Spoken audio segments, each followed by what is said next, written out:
तो अल्लाह ताला ने जो हमें खबर दी है कि तुम जहां भी होगे मौत तुम्हें पकड़ लेगी, इस खबर में एक ऑर्डर छुपा हुआ है और वो ऑर्डर गलत नहीं।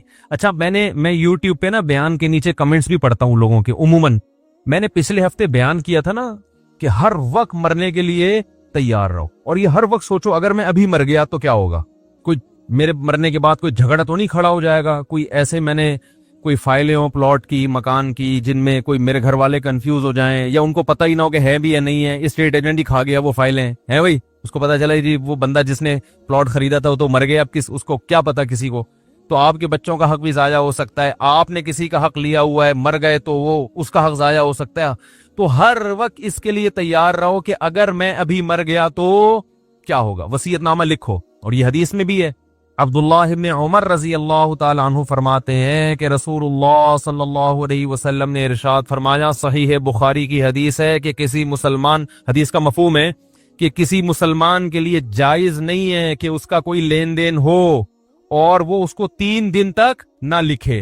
3 दिन मोहलत दी है कि चलो कोई भूल भी जाता है इंसान, या ये कि कोई ऐसा सफर में रास्ते में लिखे। पहले जमाने में तो लिखने के लिए ना कलम और कागज बड़ी मुश्किल से मिलता था, अब तो मैं समझता हूँ वो 3 दिन का उज़र भी खत्म हो गया। अब तो हर आदमी के पास डायरी है, मोबाइल में सेव कर लेते हैं लोग चीजें। तो अब्दुल्लाह इब्न उमर फरमाते हैं, मैंने जब से नबी सल्लल्लाहु अलैहि वसल्लम से ये हदीस सुनी है, मुझ पर एक रात भी ऐसी नहीं गुजरी कि मेरे माली मामलात लिखे हुए ना हो। एक रात भी ऐसे नहीं गुजरी, हर वक्त उनके पास एक रिट तहरीर मौजूद रहती थी कि कितने पैसे किससे लेने हैं और कितने किसको देने हैं। तो मैंने ये बयान किया कि हर वक्त मौत के लिए तैयार रहो। तो एक साहब ने नीचे कमेंट्स किए हुए थे, इसका मतलब ये कि हम तरक्की कर ही नहीं सकते, फिर हम बड़ा विजन तो बना ही नहीं सकते, लॉन्ग टर्म विजन जो है वो तो हम बना सकते ही नहीं है। यानी आप अगर कुछ डॉक्टर बनना चाहते हो तो कम से कम 4 साल तो एमबीबीएस करना पड़ेगा, 2 साल हाउस जॉब, फिर किसी खास फील्ड में आप महारत हासिल करना चाहते हो किसी खास सब्जेक्ट में, उसमें अलग टाइम लगेगा। फिर होते होते आपका एक विजन है कि मैं दुनिया का सबसे बड़ा डॉक्टर बनना चाहता हूं, तो ये विजन तो गया तेल लेने, मादरत के साथ, क्योंकि आपको तो हर वक्त खतरा है कि आज मर गया तो ये 4 साल तो गए। अगर मैंने एडमिशन ले लिया तो हो सकता है पहले साल मुफ्ती साहब ने तो हर वक्त तैयार रहो। तो उन्होंने कहा इस तरह तो हम कुछ कर सकते ही नहीं है, मौत के खौफ से तो हर वक्त कुछ भी नहीं होगा। तो अच्छा हुआ मैंने कमेंट पढ़ लिए, ये बहुत से लोगों के दिल में ये इश्काल पैदा हो सकता है। उसका जवाब ये है कि आप विजन बनाएं भले 90 साल का, समझते हो, उसे एक बड़े विजन के साथ अटैच कर दें, जिसको इंग्लिश में अल्टीमेट विजन कहते हैं। वो है आखिरत, वो है अल्लाह की रिजा। आप डॉक्टर बने किसके लिए भाई? बोलने पे पाबंदी लगाइए, अल्लाह के लिए। क्यों भाई, अल्लाह ने कहाँ लिखा है कि डॉक्टर जन्नत में जाएंगे? आपको सवाल पैदा दिमाग में आ सकता है कि डॉक्टर बन के अल्लाह राजी होगा, ये कहाँ लिखा है? कुरान में कहीं लिखा है कि जो भी पैगंबर दुनिया में आए उन्होंने कहा कि लोगों डॉक्टर बनो, जो डॉक्टरों को ज्यादा ऊंची जन्नत मिलेगी और मरीजों को है भाई कम दर्जे की। तो बहुत से डॉक्टर कहते हैं हम क्यों बने डॉक्टर, यानी कुरान हदीस में। तो लिहाजा वो क्या सोचते हैं कि हमने डॉक्टर बनना है पैसे कमाने के लिए, नाम के लिए। तो डॉक्टर बनने की बड़ी फजीलत है। अगर आप वो चश्मा लगा के देखो जो कुरान और हदीस को समझने के लिए जरूरी है। कुरान उसूल बयान करता है, कभी जुजियात के जिमन में, कभी वैसे ही उसूल भी बयान कर देता है। अल्लाह ने कुरान में नहीं फरमाया मन अहयाहा फकान्नमा अहयन्नास जमिया, जिसने एक इंसान की जान बचाई अल्लाह की नजर में ऐसे जैसे सारी इंसानियत को बचा लिया उसने। तो इसमें अल्लाह ने बता दिया हर वो काम जो इंसान की जान बचाने के लिए मुफीद हो सकता है वो अल्लाह की नजर में क्या है। नबी ने फरमाया ना कि प्यासे कुत्ते को पानी पिला के उसकी जान बचा ली थी, हदीस में है ना, अल्लाह ने बख्श दिया उसको। तो एक प्यासे कुत्ते की जान बचाने पर अल्लाह बख्शेगा, तो इंसानों की जान बचाना कोई कम दर्जे की नेकी है? नहीं आ रही समझ में तो रहने दे भाई। तो हर वो काम जो इंसानियत के लिए मुफीद है वो इस हदीस में दाखिल है।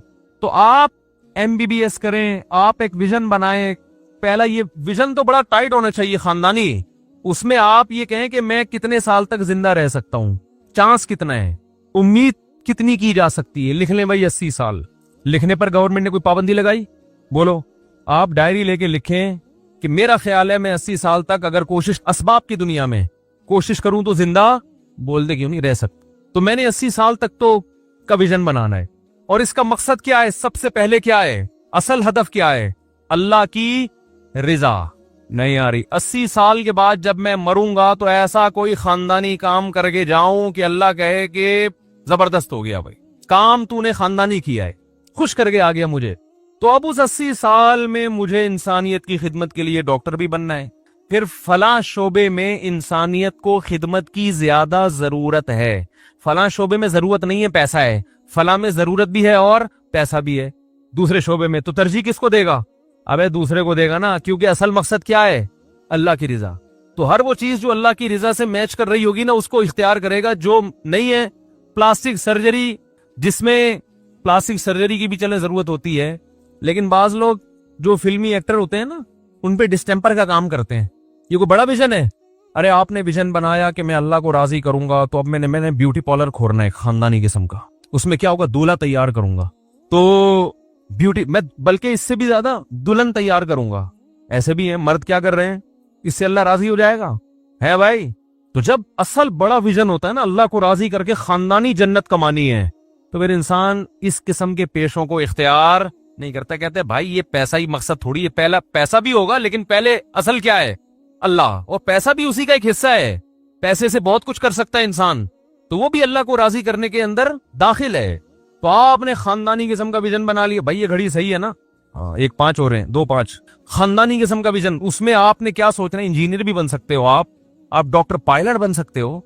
बोलो यार मैं भी अभिनंदन को उतारूंगा, वो बड़ा खानदानी काम हो गया था यार, वो चाय पिला के भेजा है, वो मजा आ गया, हटो बच्चों हो गया, पूरी कौम का सर फखर से बुलंद हो गया, अल्लाह भी राजी, मखलूक भी राजी।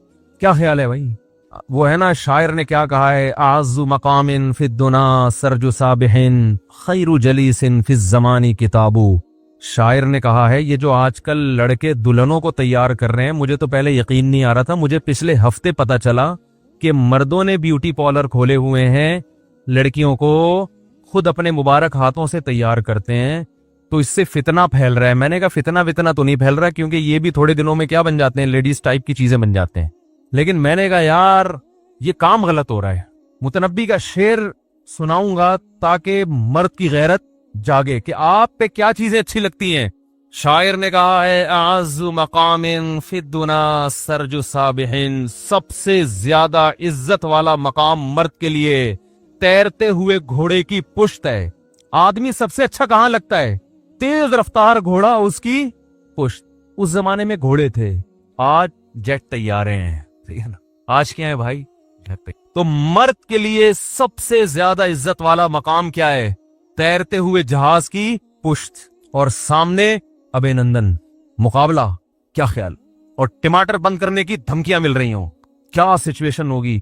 मैं बार बार कहता हूं, हमें इंडिया के लोगों से दुश्मनी नहीं है। मेरे तो सबसे ज्यादा लिसनर ही इंडिया में, अभी हमने तफसीर क्लास का रिकॉर्डिंग करवाई ना, तो माशाल्लाह जो इंडियन मुसलमान है, सबसे अच्छे रिजल्ट इम्तिहान जब लिया उनके आए हैं। हमारा जो हदफ इंडिया नहीं है, या इंडिया के लोग या वहां के हिंदू नहीं, हमारा हदफ इंडिया की गवर्नमेंट है, जो गलत पॉलिसियां बना बना के अपने मुल्क को क्या कर रहे हैं, तबाह कर रहे हैं। टमाटर बंद करने की धमकियां। जिस कौम के टोमेटो केचप में टमाटर ना डलता हो, उसको टमाटर बंद करके क्या कर रहे हैं, डरा रहे हैं यार। तो सबसे ज्यादा पहले बच्चे क्या करते थे, हमें भी याद है, पीएफ बेस मसरूर में वो जो एक वो पाक फजाइया के जो है ना, वो जहाजों की नुमाइश होती थी 6 सितंबर को, 7 सितंबर को, तो हम भी जाया करते थे। तो हमें भी दिल चाहता था क्या बने, पायलट बने। हमने वो बचपन में पायलट की वो जहाजों में बैठ के तस्वीरें खिंचवाई। ये बच्चों के शौक हुआ करते थे। बच्चों के शौक भी क्या हो रहे हैं, चेंज। हाय अल्लाह हुई अल्लाह वाले बनते चले जा रहे हैं। और उनका भी जाहिर है, जब ये ब्यूटी पार्लर देखेंगे कि दुल्हन को वो कर रहा है, तो उसका भी यही दिल करेगा, अब्बू मैं बड़े होकर क्या करूंगा, हैं ब्यूटी पार्लर खोलूं। फितरती का बेड़ा गर्क कर दिया कि नहीं कर दिया? तो मुतनब्बी कहता है, आज़ु मकामिन फिद्दुना सरजु साबिहिन, सबसे बेहतर मकाम मर्द के लिए क्या है, तैरते हुए घोड़े की पुश्त। व खैरु जलीसिन फिज ज़मानी किताब, बेहतरीन हमनशी किताब है। आज गर्लफ्रेंड बन चुकी है बेहतरीन हमनशी, हर वक्त घुसा रहेगा। शादियों में भी जाते हैं तो लेडीज डिपार्टमेंट में घुसने की कोशिश कर रहे होते हैं, घटिया हरकत। सबसे बेहतरीन हमनशी क्या है? और जिसको किताब का चस्का लग जाए वो कभी बोर नहीं होता। अच्छा लगता है ना, आदमी बैठा हुआ है भाई, चश्मा कभी यूं कर रहा है कभी यूं कर रहा है, अच्छा लगता है कि नहीं लगता है? लेकिन आजकल लोगों को कायद आजम के मजार पे बैठे हुए जोड़े अच्छे लग रहे हैं। वो उधर डेट मार रहा है, उसके साथ मुंह काला कर रहा है, वो उसको आसमान के तारे तोड़ लाऊंगा मैं, ये कर दूंगा। अबे भाई तू आदमी है, अल्लाह के बंदे, तू पजामा नहीं है, आदमी बन। जब तू आदमी बनेगा ये औरतें खुद तेरे पीछे भागेंगी।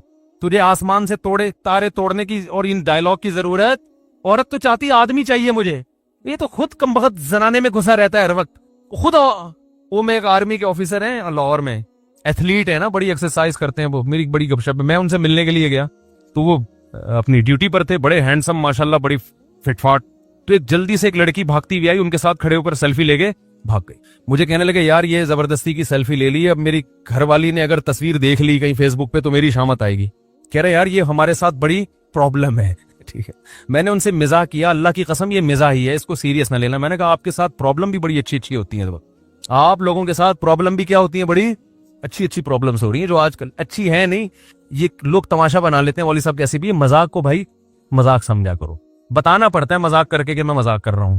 अंदाजा लगाओ यार मेंटल अप्रोच कहां तक चली गई है। तो मैंने उनसे मजाक किया, मैंने कहा बड़ी खानदानी किस्म की प्रॉब्लम्स, सब नौजवान चाहते हैं कि हम सबके साथ ये प्रॉब्लम हो। ठीक। तो तैरते हुए घोड़े की जो पुश्त है ना, और फाइटर तैयारे का क्या कहते हैं उसको यार, कॉकपिट जो है ना फाइटर तैयारे का, ये मर्द के लिए सबसे इज्जत वाला मकाम है। और शायर ने कहा मिकर्रिन मिफर्रिन मुकबिलिन मुदबिरिन मान का जुल्मूद सखरिन हत्ता हुस्सैल मिन आलू। या मिन अली भी है एक, कि क्या खानदानी बात की। कह रहा है मेरा जो घोड़ा है ना जिस पे बैठ के मैं लड़ता हूं, मिकर्रिन मिफर्रिन, पलटता है ऐसे, जैसे नहीं ऐसे घूम जाता है दौड़ता हुआ। सुस घोड़ा तो पता दौड़ता नहीं है, दौड़ता है तो मुड़ता नहीं है ना। ठीक है, कह रहा है कि ऐसा स्पीड में दौड़ता है और ऐसे पलटता है। मिफर्रिन, स्पीड बहुत तेज है। मुकबिलिन मुदबिरिन मान, सामने भी हमला और पीछे पलटना, ये दोनों काम एक टाइम पे करता है, टाइम नहीं लेता इसमें, एक ही टाइम पे सामने भी हमला करेगा और पीछे पलट के घूमेगा भी। आगे कहता है कजुल्मोद सखरिन, क्या स्टाइल है भाई शायर का। पहली की शायरी भी बड़ी खानदानी थी। कह रहे जैसे चट्टान के ऊपर कोई बहुत बड़ा पहाड़ जब लुढ़कता है ना, क्या खौफनाक मंजर।